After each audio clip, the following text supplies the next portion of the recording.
A recent search of a residence in Minnesota may inform a potential motive in the murder of Alvin Kempainen in December. Recently, a Minnesota newspaper reported on a search warrant conducted on Jacob Kempainen's University of Minnesota residence. With more information on new details in this bizarre case is Keweenaw Bureau reporter Thomas Fournier.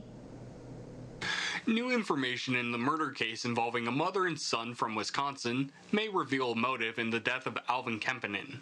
Documents acquired by Bring Me the News were reported on last week following a warrant executed on Jacob Kempainen's Minneapolis residence. Jacob is a student at the University of Minnesota. The warrant affidavit reveals that money may have been a motive, a family member told police during the investigation. The individual informed police that Alan Kempainen, Alvin's son, had contacted them the night prior, requesting a check-in on his father, believing that Margaret, Jacob, and a minor were driving to his home to ask for money. Alan revealed to police his wife and children had left him on December 7th.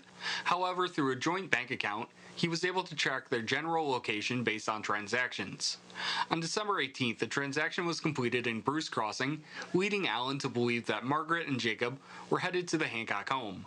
Using traffic camera footage and banking information, law enforcement was able to successfully locate both in Clear Lake, Iowa.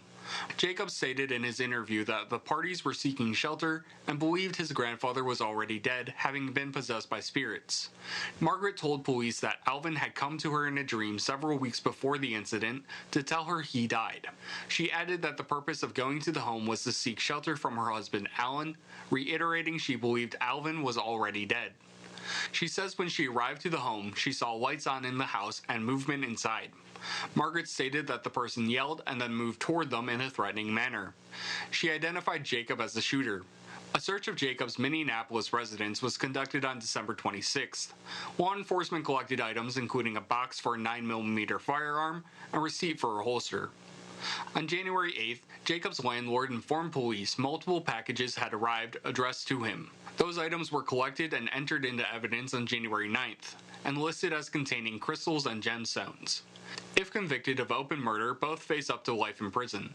A review hearing for Jacob Kempainen is scheduled on March 8th. Margaret Kempainen's review has been set for March 22nd.